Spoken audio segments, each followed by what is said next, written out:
I mean, I think that at the end of the day, we have to recognize that we are part of a very interconnected world at this point. And the actions that we make individually and the actions that we make collectively have massive impact on our own lives, on the economy, on the environment, and people all over the world. He is a serial entrepreneur whose ventures center around social change, co-founder and co-CEO of Thrive Market, a membership-based site that has just exploded over the past year, really. They got over 4,000 products, 25 to 50% off retail price, shipped anywhere in the US for free. Here today with me is the very fashionable Gunnar Lovelace. Thanks for coming on, man. That's quite an intro. Thanks, man. I really appreciate it. I hope I can live up to it. I know I'm trying to make these like the big wrestler intros with the fireworks in the background. Yeah. You've got this beautiful natural background, so you're getting close. Seattle sun, man. You take the 3 days a year when it's sunny and not pouring down rain that you can get, and you cling on to those.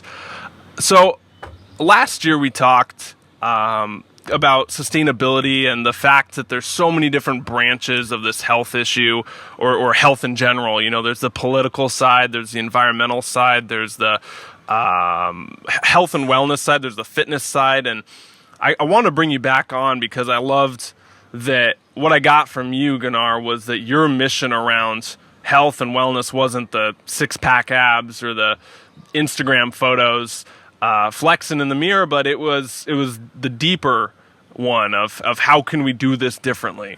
And I really love that with Thrive Market and what you're centered on. It's really important. So thanks for coming back on, man. Yeah. I mean, I think it's such an important topic, and who doesn't want their six-pack abs? But I don't have them. Given that I work so hard, and I was here at the office at 5:30 this morning, and probably leave at 10 or 11 tonight. So it's unfortunately not. I was doing like lunges in my standing desk in my last meeting, so I thought that was pretty good. But yeah, man, I think this conversation about where we are, the state of food, kind of looking at where we've come from and how we've evolved to this situation. I think it's there's a real crisis at hand in food and health on one hand, and on the other hand, there's just so much innovation going on and so much transformation and hunger for change. And so I think you've got both of those forces at play, and this conversation is central to kind of really what do we do next and how do we do it. Yeah, it's a crazy time we're living in, Gunnar, man. We got it's like the two dominant trains of thought with the health movement is one is like doom and gloom. Corporations are taking over, GMOs are ridden everywhere, and pesticides, and it's getting worse. And the other is like, no, we're gonna do it. We're gonna change this. We're gonna go back to roots. It's a more positive versus the pessimists. Do you kind of see that happening with where you're at? Yeah, I mean, I think it's an interesting moment for sure. And I think in general, my general philosophy is to really moderate my extreme views.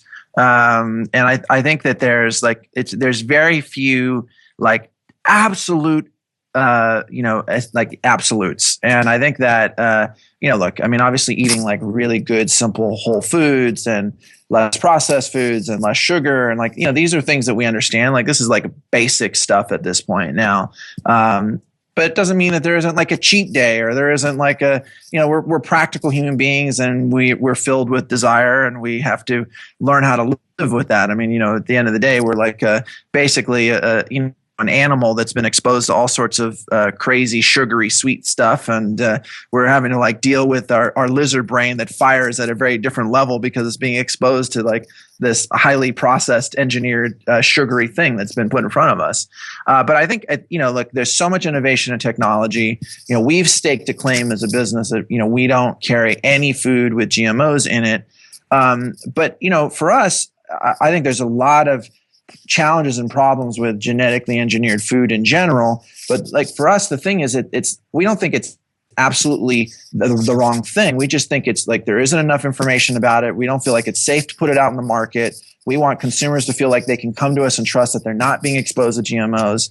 And I think the thing that bothers me most personally about the GMO issue is that, we're engineering food crops to withstand massive systemic poisoning of application of glyphosate, which is an herbicide used to kill weeds.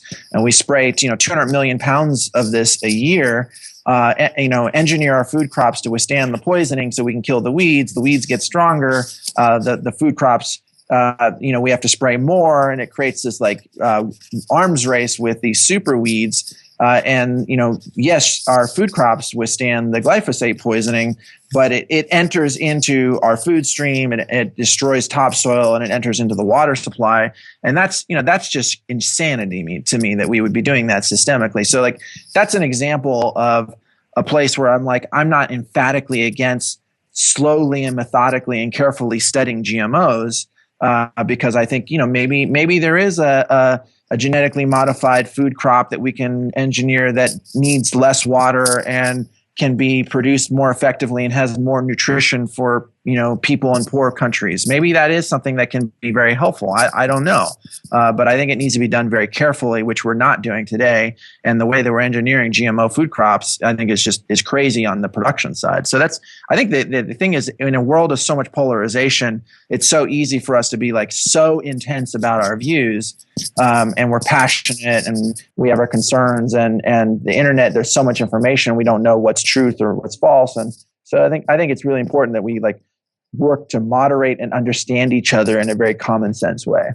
Yeah. Or the sound bites that we're all, myself included. I mean, on Facebook, you get these 30-second clips of the highlight of an hour-long conversation. And then we get all either for it or against it based on 30 seconds of the hour-long conversation. But you can really, even this interview, you could take 30 seconds of it and have it say something totally different, and right. And missing the whole picture. And I think what I was hearing with you talking about being not against GMOs, but wanting the research there, and one thing that blew me away was when Joel Salatin, the farmer, was on here, and he said that we don't have a production problem of food, because if we doubled the food production today overnight, not a single other belly would get fed, because half the food we produce gets thrown away. So we have a distribution issue. It's not a production issue, it's a distribution issue. And I was like, that is amazing. Yeah. I think that's true. I think he was oversimplifying his own message, because his whole thing is the production as well. And I think it's holistic, right? It's production, it's distribution, it's marketing, and it's consumption. And we all have to take responsibility for the part that we're part of, and be cognizant of where we're spending our money as we vote in the supply chain. On the production side, conventional agriculture and conventional meat is the largest contributor of greenhouse gases over any other industry by an order of magnitude. That's got to change. We can't do it the way we're doing it and feed 7.5 billion people without destroying the entire environment. And the same thing, to your point, on the distribution side, we throw a lot of food away.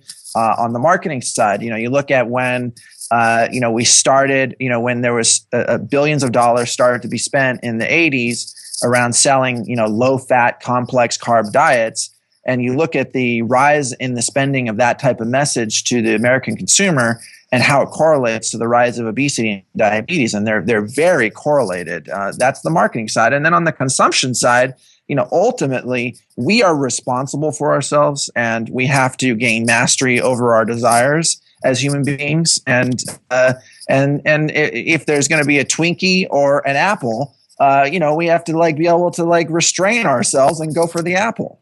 So Gunnar, when you're thinking about environmental or sustainability or production, like what we were just talking about, and I know you're right in the heart of it with Thrive Market and everything, do you see any big myths still being out there? What do you think is the biggest myth floating on out there? I mean, I think that at the end of the day, we have to recognize that we are part of a very interconnected world at this point. And the actions that we make individually and the actions that we make collectively have massive impact on our own lives, on the economy, on the environment, and people all over the world. And so when I think about food, it's like, to me, it's critical that we think about the way we produce, distribute, and market and consume the food. So on the production side, conventional agriculture and, factory farming of animals, particularly, is the largest contributor of greenhouse gases over any other industry by an order of magnitude. On the distribution side, to your point, we throw away half the food that we produce.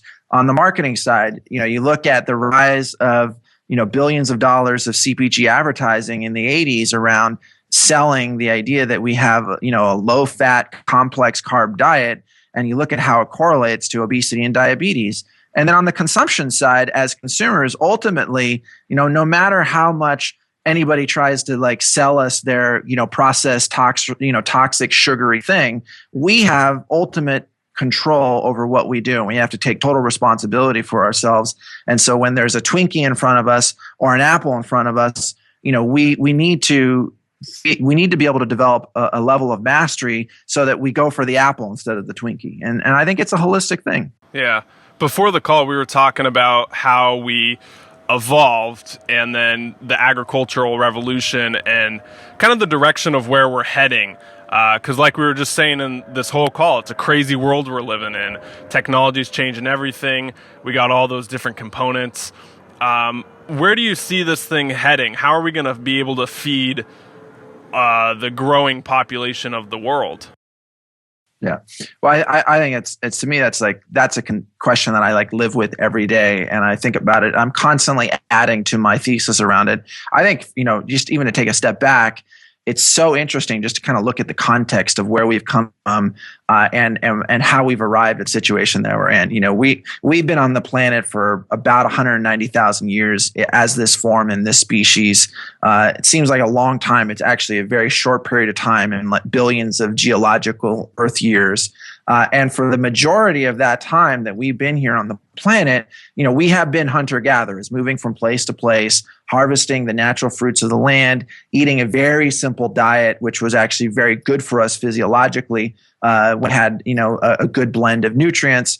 But we had less than 1 billion of us pretty consistently on the planet in terms of the success of our species. And it really was only with the advent of agriculture that we saw this incredible transformation take place for our species. And that's really happened in the last 5,000 years.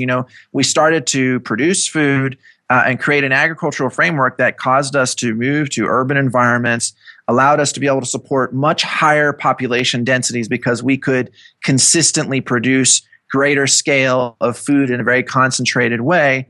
And that gave birth to the civilization that we enjoy and that we interact with today, whether it's our clothes, our cars, or our computers, or the problems that we face, or the opportunities that we have. These are all from a basic fundamental architectural level. This is empowered because we have developed an industrial agricultural process.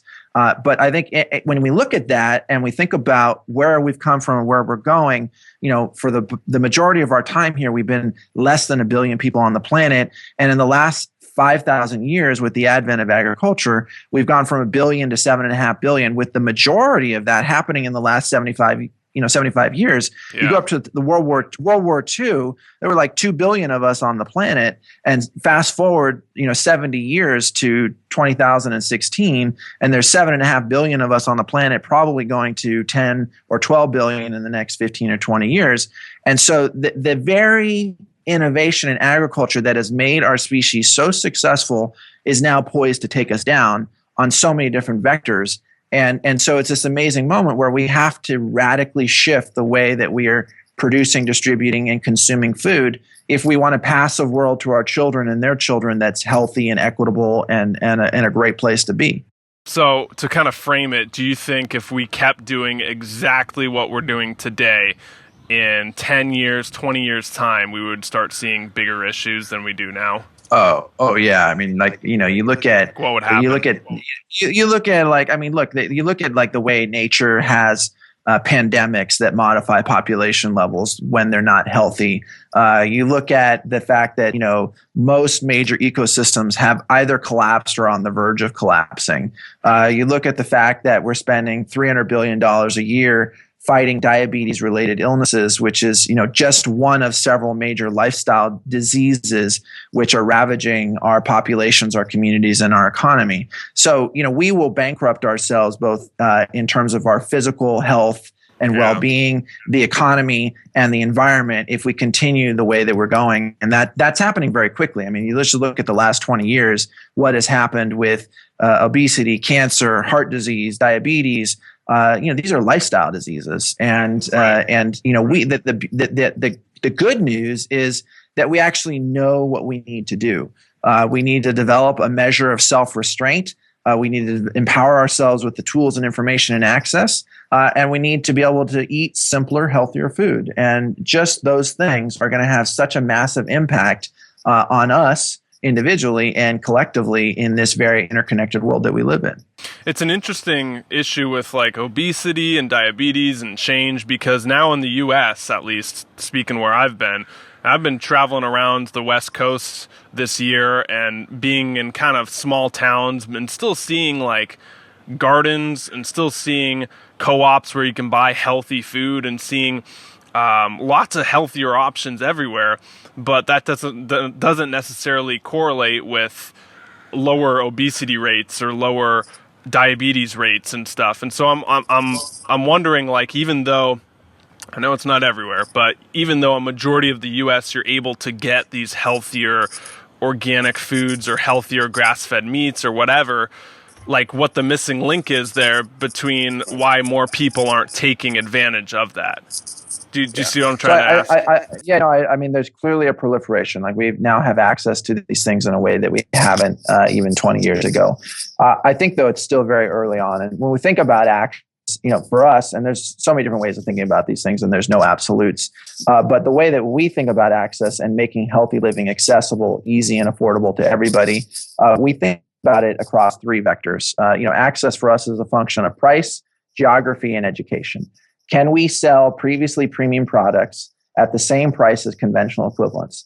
And the answer is often yes. We sell a Kind bar for the same price as a Snickers bar. We sell 70 loads of non-toxic laundry detergent for less than a big box retailer sells 70 loads of laundry detergent with hormone and endocrine disruptors. Geography, can people everywhere access healthy food, regardless of whether they're in a food desert, whether they're in a rural environment, whether they have the time, whether they don't have the car or reliable transportation. And the answer is we're working on that. We can ship healthy food at the same price as conventional equivalents to people nationally, wherever they are, even if they're in a food desert, or they don't have a car, or they don't have time.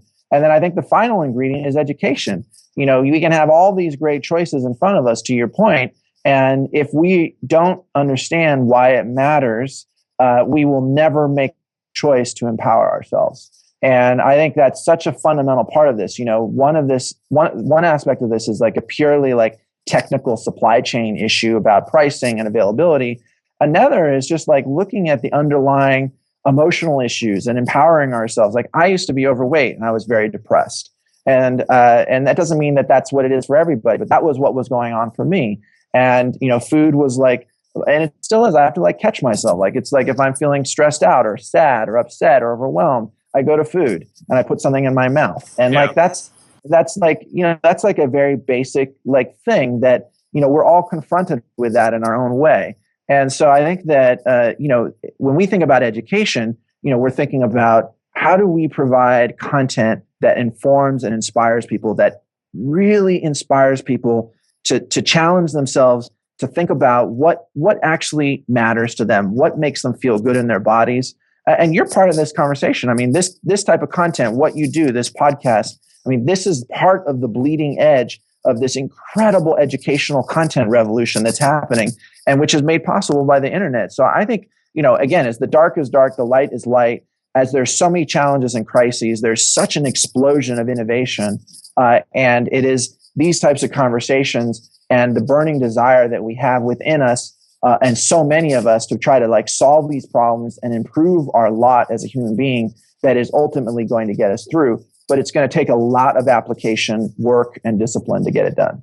Like, to speak on your point about the emotional component, psychological component of eating, I forget who I was talking to, but he was like, Clark, it's such a big issue because if you think about it, food is the last awesome thing we have complete and utter control over as adults without judgment. Like, you can't just go smoke a pack of cigarettes when you're feeling stressed without people judging you. You can't just go drink alcohol without people judging you. Insert the blank. But food, have at it. Like, it's totally fine if you're in society's eyes, if you're pounding down a 2-liter and a bag of chips, like, it's okay. Right. So there's a huge, like, emotional lever that you can just pull at any time that is a hard component of it. We're also confronted with our pure animal physiological evolutionary process, right? Like, we were not, like, for the majority of our time here and the majority of mammals before us, which we've inherited that operating system into the synthesis of our species, we would not encounter sugar and processed food the way that we do. So, like, you might find, like, some nice fruit in the jungle or on the plains, and it would be consumed very quickly and intensely, and then it was gone. But to have this, like, massively sustained availability of these things all the time, we're wired physiologically to gorge on them. And that's why, companies do what they do, and they put a lot of sodium, a lot of sugar, and they play to our physiological wiring to create intense habit formation around it. And so I think it's a really interesting thing. And to your point, like, eating food is a very, like, pleasurable thing. I mean, it's like, for me personally, I mean, I love eating food. I get a tremendous amount of pleasure when I eat food. It's like, it's almost as good as sex, if not better, a lot of times. So it's, eating food is, like, fun. It's good. I don't think we have to give that up. We just have to be more thoughtful about it. Depends on the food you're eating. Yeah, absolutely. Right. So I'm really fascinated with your opinion on where do you think we're going to be in 20 years from now. I guess a realistic view and then an idealistic view if you want to just predict out in the future. I think, I think we're going to do well. I think we're going to get through it. I think there's going to be a tremendous amount of disruption. I think, generally speaking, there is a massive awakening happening. People are aware that they need to be thinking about this. There's also, in parallel, a real desire for transparency and authenticity. You look at, the types of social phenomena that have happened in this last political process, and it doesn't even matter what your political disposition is. That if you just look at the way millennials and young people have been engaged, and the way that they're seeking to bring meaning into their life, and to be part of a larger framework of being part of benefit and service to something greater than our own self-interest all the time. I think there's a really beautiful, like, revolutionary process that's happening there, and it's happening in all of us in small and big ways. And that I think is really positive and powerful. And I think that that's going to play out, and there's going to continue to be, very significant challenges, whether it's, the sustained disruption to our ecologies, like where I live, I have friends that are farmers, and, like, they can't even grow food anymore. Like, it is a major drought that has now just been going on and on and on. And they've never seen the types of conditions of the climate change that has happened. And maybe the pattern will snap back in, and maybe it won't. My personal sense is that there's going to be really systemic shifts to our ecology that are going to cause a lot of disruption to the natural environment and other living life forms, and to us. And that's going to be painful and disruptive. But ultimately, it's going to force us to get more serious and focused on the task at hand, which is, how do we actually create a world that is equitable for all of us? And when I mean all of us, it reflects the fact that we're part of an interconnected relationship with ourselves, with each other, and with all other living life, and that we have all of the tools for us. It is not a design problem right now. I mean, we have solutions for every major problem that we face today, and it is truly, back to the point of distribution, it is about connecting the dots between the suppliers, between the makers, between the consumers, and the internet is speeding that up now, and it's cutting out so many of the entrenched interests. Historically, we have suffered under a situation where you've got intermediaries in the process that are protecting their interests and protecting the status quo.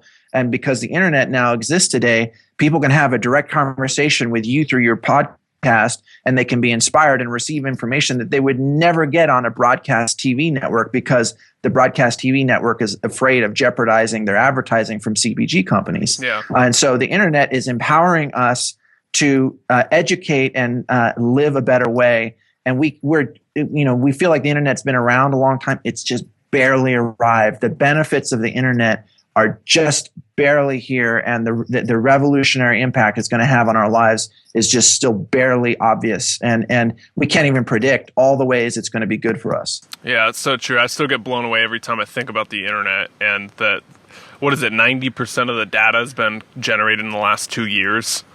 Right. Or like the whole internet history, just 90% was in the last 24 months, and it gets more and more and more and more and more. So we have no clue where it's going to go. What are maybe one or two things that people at home right now can do to, minimize their carbon footprint's a good way to say it, or to, be a part of the solution instead of the problem in that 20-year time frame we're talking about? Do you have anything that comes to mind that they can start implementing, or suggestions for them at home right now? I mean, look, I can get on my soapbox all day about these things, and I think there's so many different. It's such a personal thing. I think at the end of the day, to the extent that we can educate ourselves and make small choices that have big impacts in the way that we shift our diets, it's real. I am paleo. I eat meat. But I'm really careful about where I get it, and I don't think we should be eating that much of it. I just don't think the planet can support like massive systemic consumption of meat at the types of quantities and scales that we've come to believe that we should expect as citizens. And I think just again, I'm not trying to harp on meat, but just animal factory farming is such a destructive force on the planet. And if we're going to eat meat, we got to make sure it's grass-fed. We need to eat it in moderation. We need to, understand our supply chains. I saw some stats recently. It doesn't matter how many short showers or Priuses you drive or solar panels you have. If we're eating massive quantities of meat, it's like 10x the carbon impact on the environment than all of those things that could be done in aggregate. Yeah. And that's how destructive animal factory farming is. Joel Salatin, he shows that you can actually produce meat in a way that's ethical, that's really beautiful, and actually acts as a carbon sequestration. The way that he does mob herding practices with his animal farming, it makes the topsoil richer, and the topsoil sequesters carbon and into the ground. And so, eating meat isn't inherently a bad thing, but we have to change the way that we're doing it from the conventional supply chain. Yeah. Okay. So getting off factory farming, being more conscious of where we're sourcing our meat sources from, big issue. Do you have any sources or places you get your meat from that you'd recommend? I try to just get local. I try to find, and actually there are great people online now that will ship grass fed. You have to watch out for the packaging, because a lot of times there's styrofoam. It's an area that we're personally studying. How can we support our community with this? Because we recognize that there isn't a really good ubiquitous solution around this. So we're studying it right now. How can we ship, ethically sourced, lower priced, high quality, grass fed and hormone free and organic meats. But I think in lieu of that, we have to do the research. We got to search online. Ideally we get it from a local farmer. That's always the best scenario, but for a lot of people, that's not possible. And there are solutions online. So I think it's just a matter of doing the research. So talking about Thrive, then, your company, I know you went from 10 employees to 400 in a year? Yeah, we're it's been a wild ride. I mean, I did not expect it to go the way that it has. I mean, we're at 550 employees today. Wow. So it's been It's been it's an incredibly humbling and exciting process. The truth of the matter is, we actually need to become 1,000 times bigger as a business if we're going to have a truly massive impact on the supply chain. I think we've got the pieces in place to really grow dramatically and support this emerging population base that wants to vote with their dollars and wants to support conscious companies and wants to empower themselves with healthier food. Do you do anything, since you're at the top, or you have a lot of bigger decisions, to make at the company? Do you do anything that you've implemented to like stay grounded or keep yourself sane and not lose your mind? Like, do you have any health practices? I mean, it's really simple. Like, I try to get enough sleep. I try to get enough exercise. I avoid sugar. Unfortunately, I drink more caffeine than I should because I get into the office super early in the morning. Like a very practical thing for me is like, I try to be barefoot on the weekends. It's like really simple. I get really frazzled by the end of the week. I'm like my nervous system is like shot.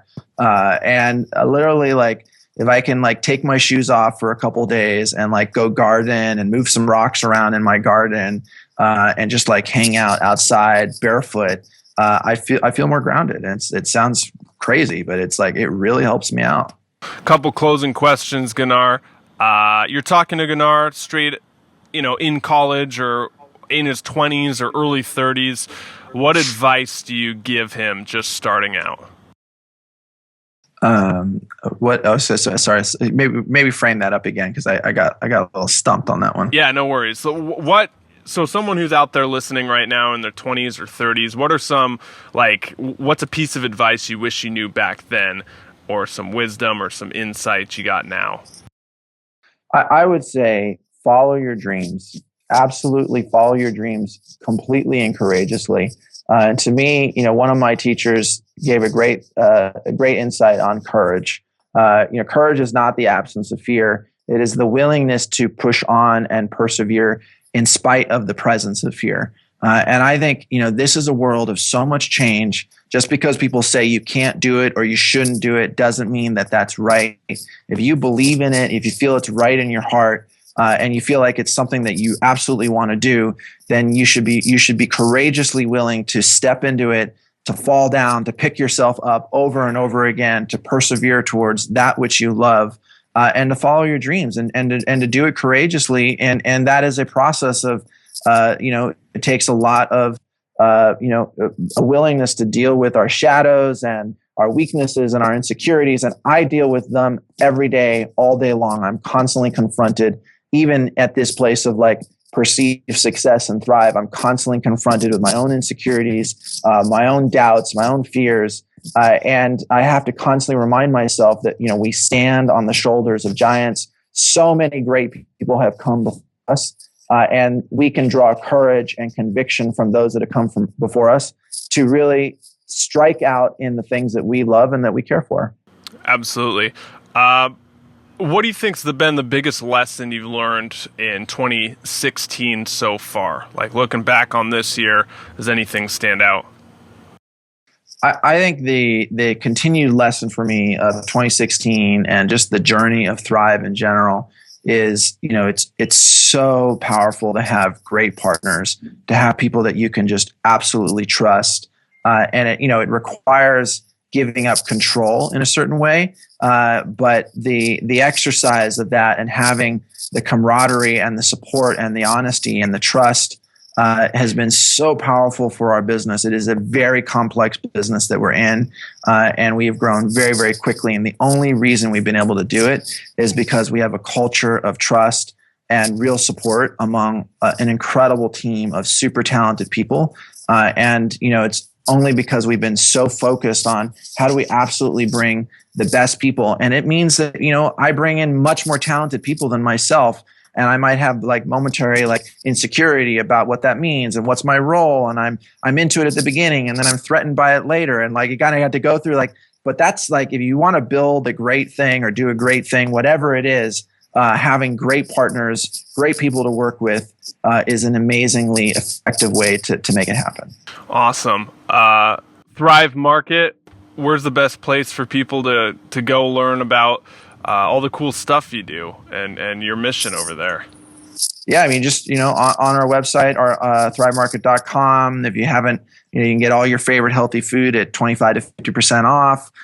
You can, if you haven't bought from us before, you get a free jar of organic coconut oil with your first purchase. We've got a great Facebook and Instagram channel. We're there, and we need everybody's help. This is a movement. Like, we are absolutely part of building a movement, and we need everybody's help. And really appreciate your time. And honored to be here with you. Yeah, it was a fun one, man. Thanks for coming on again. Always enjoy our chats about the future and where this thing's going. Yeah, really appreciate it. Really appreciate your time, and let's do it again in a few months. Awesome, man. Until then. All right, buddy. Cheers. Gunnar Lovelace, everybody. Great call. He was on 2 years ago. And we talked about a lot of other topics similar to this conversation. So if you want to go back in the archives, head over to paleohacks.com. Be sure you listen to that show. Or I guess you can type it in the search bar in iTunes, Gunnar Lovelace. That's Gunnar Lovelace. Paleohacks. It should pop right up. But last time on the show, I listened to it, about a week ago. And he went over the fact that the average vegetable travels something like 5,000 miles before it's consumed, and how we're really bad at foreseeing far-off events, and that's why we're okay with letting the environment kind of get polluted currently because we're bad at predicting outwards in the future. All right? And so I was looking into this more, and this whole, why are we bad at foreseeing far out events? And I found some interesting research that I just haven't been able to really get out of my head the past week. And it's been really kind of eye-opening to me about why we make bad decisions now that impact us in the future. This isn't some judgment. I mean, this is something we all do. I do this more than anyone, probably. I'm constantly doing some self-sabotage or things that aren't healthy for me. And so I found some insights that I just wanted to share at the end of this call, because why not? All right. 3 out of 4 Americans have less than $30,000 saved for retirement.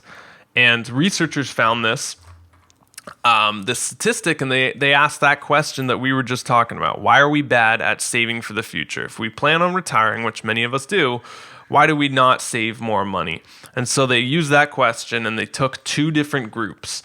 They found these groups who just got a new job and were filling out their paperwork. So that 401k, how much do you want to save?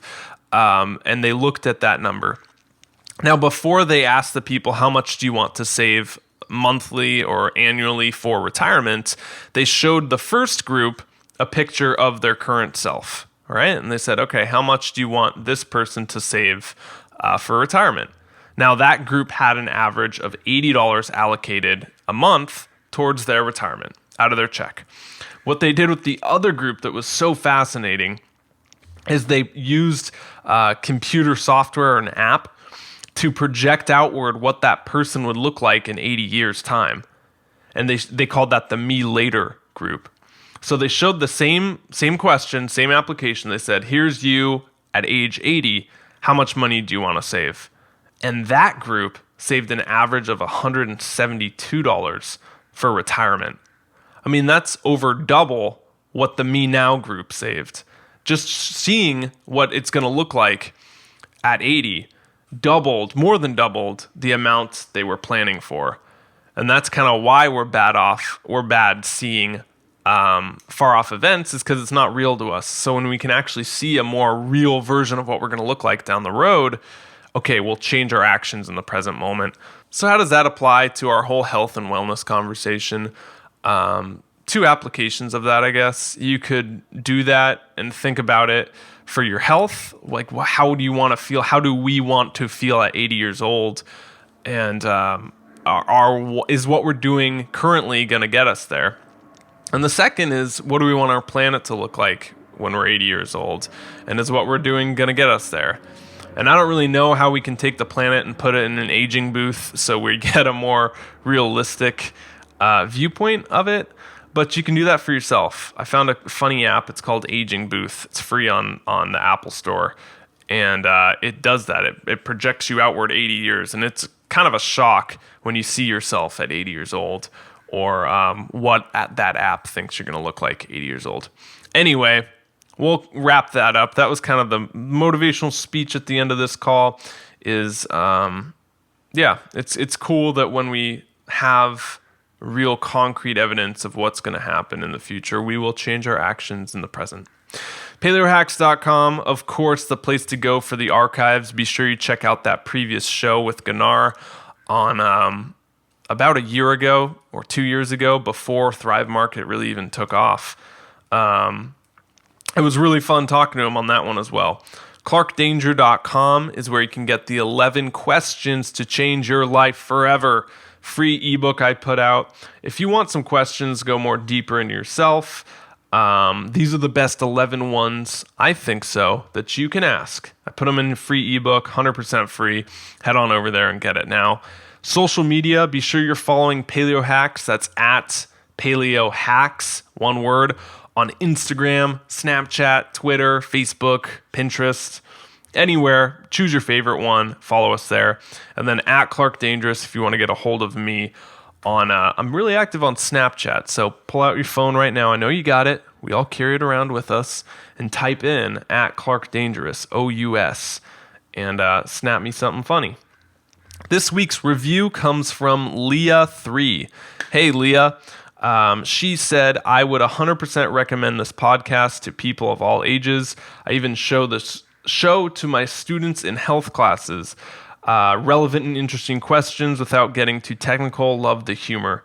Thank you so much, Leah. Means a lot that you show it to your health class. That's crazy. If you want to get your review read on air, leave us one over on the iTunes store. It takes about 2 minutes of your time. Yes, it's 100% free, of course, and it really helps out the show. So go over to iTunes, leave it there, and get it read on air. Whew, that is it, my beautiful people, my paleo hackers. Next week, we got Jim Quick coming on to talk about remembering anything, hacking your memory.